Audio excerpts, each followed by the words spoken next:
Dans cette séquence, j'avais envie de partager, de faire un partage, un témoignage personnel sur notre quête en fait de succès, de réussite, de richesse, voire de luxe pour certaines personnes, et comment il ne s'agit jamais d'une quête qui va finalement apporter le bonheur et la complétude en fait qu'on en attend, euh, quand bien même en fait on peut réussir en fait à l'atteindre. Alors pour préciser un petit peu mon propos, euh, moi j'ai expérimenté dans ma vie le fait d'avoir les moyens, le fait de travailler à Paris, de travailler dans les beaux quartiers, avenue de l'Opéra, dans le 16e, voilà, et de fréquenter finalement, ou en tout cas d'avoir sous mes yeux énormément de boutiques de luxe, et de fréquenter donc des personnes qui vivaient beaucoup dans le luxe, que ce soit en termes de biens immobiliers, de propriétés, de voitures, on va dire de vêtements, voilà, de sacs, de chaussures, de montres. C'est un domaine dans lequel j'ai beaucoup baigné. Et si ça peut faire gagner du temps à un certain nombre de personnes, cette quête finalement des choses matérielles, non seulement ne mène à rien, si ce n'est qu'elle peut mener encore plus de dépendance et plus de souffrance, parce que finalement on n'aura jamais le dernier modèle, la dernière marque. Et surtout, ce que je trouve vraiment très dommage, c'est que finalement elle nous formate par le système des modes à porter des choses, à dépenser beaucoup d'argent pour des objets matériels déjà préformatés, avec donc cette image de marque, que si vous les portez, vous êtes censé être riche, ce qui n'est pas forcément le cas d'ailleurs. Vous êtes censé avoir atteint un certain niveau qui va être celui du succès ou de la réussite matérielle, qui ne veut pas dire non plus que d'ailleurs vous avez atteint votre succès professionnel, soit dit en passant. Donc en fait, finalement, ça va créer énormément de distance entre qui vous êtes et l'image et le paraître de quelqu'un d'autre, qui va vraiment aux antipodes de qui l'on est. Et c'est pour ça que euh, je comprends les jeunes qui voilà, ont envie de marque.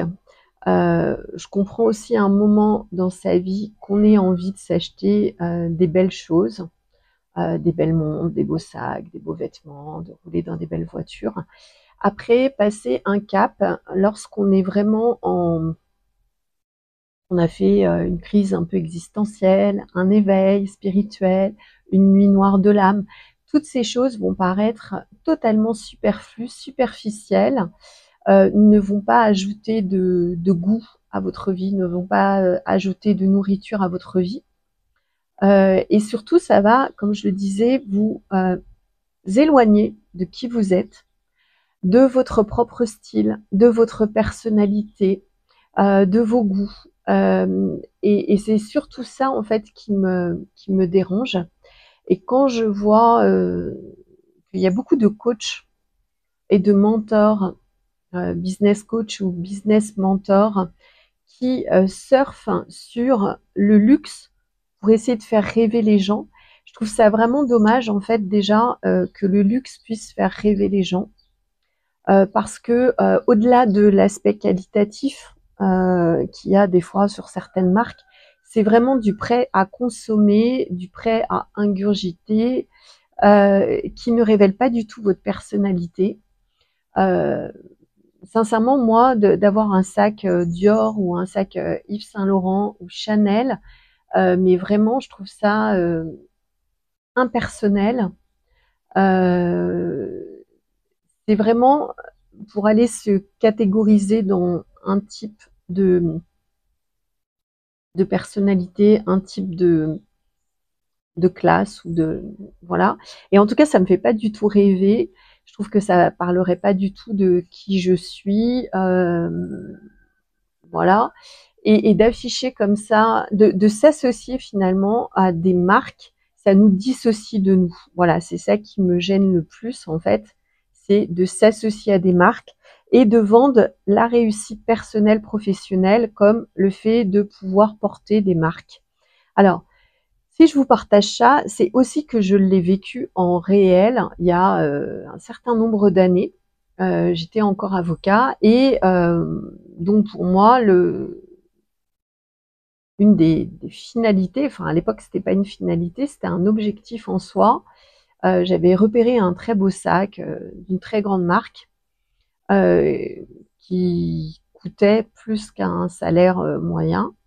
Et donc, je me suis mis en quête de m'offrir ce sac. Et c'était très représentatif aussi d'une partie de ma vie où j'étais arrivée à un certain statut, arrivée à avoir les moyens. Donc, c'était très symbolique.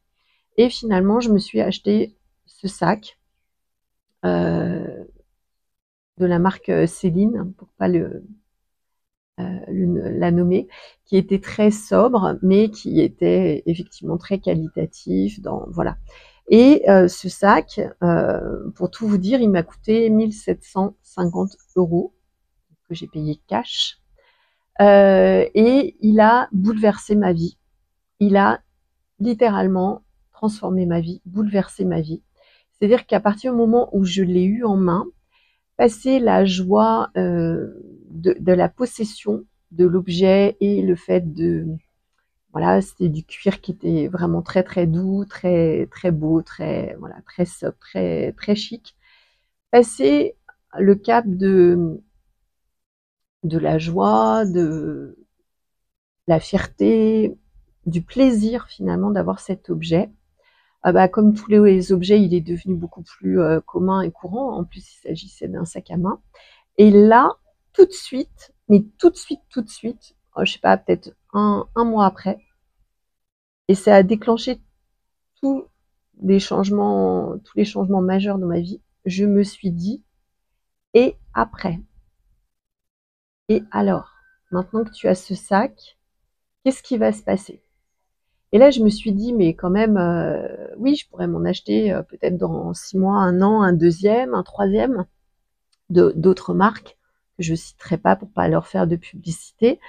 Et, c'est quoi la suite, quoi? C'est quoi la suite dans 10 ans, dans 20 ans? Et finalement, je m'imaginais pas du tout avoir 20 sacs ou 30 sacs. Et ça a bouleversé en fait ma vie. Et là, je me suis aperçue que j'avais atteint un espèce de seuil, un point de non-retour, où j'ai tout de suite compris que ma quête profonde était bien supérieure à l'accumulation de biens matériels, aussi chic et classe et luxueux qu'ils soient, et que en fait il y avait autre chose. Et de là, j'ai fait une projection dans le futur en me disant, voilà, la maison que tu as dans 20 ans, est-ce que finalement tu vas avoir le même modèle de maison avec piscine, pareil pour la voiture, pareil pour les voyages, au lieu de faire des moyens courriers, est-ce que tu vas faire des longs courriers? En fait, j'ai eu toute une prise de conscience qui s'est faite et qui m'a profondément bouleversée parce qu'à ce moment-là, je me suis aperçue que tout ce qui était objet matériel n'avait en fait aucune valeur, peut avoir une valeur temporaire, peut être un symbole d'être parvenu à quelque chose à un moment, mais en aucun cas ne définit qui je suis et est totalement dissocié finalement du bien-être et de la joie et du bonheur que je peux avoir dans ma vie. Et ça a été fondamental. Et c'est ça aussi qui a été le point de départ et le déclencheur, le déclic qui a fait que j'ai commencé à changer de vie et que je me suis rendu compte que profondément, j'étais même souffrante et malheureuse, qu'il y avait quelque chose en moi qui n'était pas nourri et ça a été le début de mon éveil spirituel. Donc en gros, oui, mon éveil spirituel a commencé par l'achat d'un sac de luxe et d'un sac à main de luxe. Et, et vraiment, ça m'a projeté dans de, j'ai fait un saut quantique en fait dans le futur et j'ai vu que tout ce qui était matériel ne changerait rien à mon bonheur ou à mon malheur ou à ma souffrance. Et après, par la suite, à compter de 2016, j'ai commencé à énormément voyager dans le cadre de mon activité professionnelle, de formation, de facilitatrice, de coaching. Et là, c'est pareil. Le nombre de fois où je me suis retrouvée dans des hôtels, dans des super Airbnb, avec piscine, avec tout le décor, et que finalement, pour plein de raisons, je me sentais vide des fois, voire même en souffrance. Et c'est là que j'ai compris que rien ne dépendait de l'extérieur et que tout avait à voir avec ce qu'on cultivait, ce qu'on nourrissait et finalement ce qu'on amplifiait et ce qu'on avait à l'intérieur de soi. Ça, c'était un gros déclic, ce qui me permet maintenant de pouvoir être n'importe où, à n'importe quel endroit dans le monde, et même physiquement dans n'importe quel lieu, tout en me sentant chez moi, bien, et en fait le lieu où je suis, la décoration, les éléments extérieurs n'ont rien à voir avec mon état intérieur, si ce n'est que j'ai besoin d'espace, j'ai besoin de liberté, j'ai besoin de nature, j'ai besoin de silence. Ça, ce sont des conditions essentielles à mon bien-être. Mais après, où que je sois, ça ne définit pas qui je suis et ça n'impacte pas mon bonheur. Et ça, c'est hyper important de le conscientiser parce qu'en fait, je vois trop de gens qui aussi rêvent de voyager, et font une fixette sur les voyages. Alors vous allez me dire c'est facile parce que moi je suis tout le temps en voyage. Mais justement parce que je suis tout le temps en voyage et parce que je suis souvent dans des lieux étrangers, je vais justement, ça n'a rien à voir, ce n'est pas non plus une quête en soi. Les biens matériels, les voyages ne vont pas vous rendre heureux.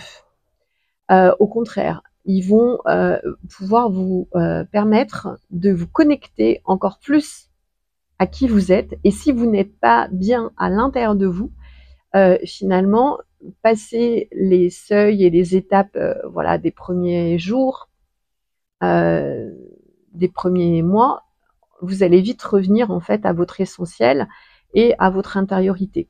Et d'ailleurs, la preuve, c'est que pour les personnes qui ont juste les congés payés, qui prennent des vacances assez courtes, finalement, il y a une grande souffrance aussi à revenir finalement dans sa réalité. Pourquoi?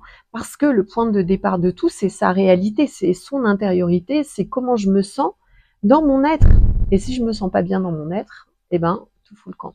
Voilà, donc c'était mon petit partage du jour par rapport à tout ce qui est votre réalité et ce qui définit ou pas votre réalité.